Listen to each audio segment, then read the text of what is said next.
The first thing I would say is that if you have a desire to spread the gospel of Jesus Christ, I think that's a great thing. That's really the heart versus just simply feeling guilty. I'm not doing it.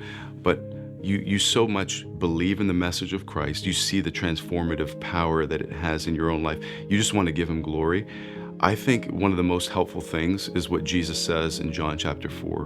When he talks to his disciples, he says, don't say there's 4 months and then comes the harvest. But he says, lift up your eyes. In other words, look around you.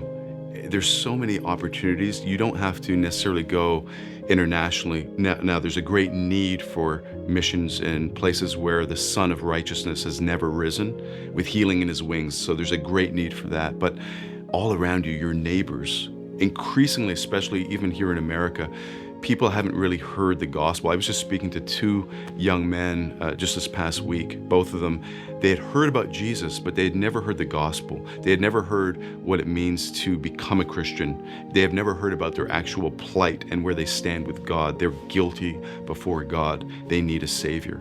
This was entirely new to them. And so all around us, we have huge opportunities. And so if you're a father and you've got young kids, you're a mother, you've got young kids, you can obviously preach the gospel in your own home, but I wouldn't stop there. You have to look at where you're at. Okay, we've got little kids, but could we invite someone to our home, a neighbor, maybe a lonely person? As you're going out shopping at the cash register, could you give a tract? Could you just see someone and try to engage them with the gospel at work? In other words, lift up your eyes. There's so many opportunities outside of going somewhere internationally and somehow outsourcing missions to those who are doing it full time. When you have opportunity all around you, you can engage in the church. There's all sorts of opportunities. Some people go to the old age home, the nursing home. If you've got young kids, it's a great opportunity. Going to the abortion clinic, or again, just as you go, you have a track in your pocket.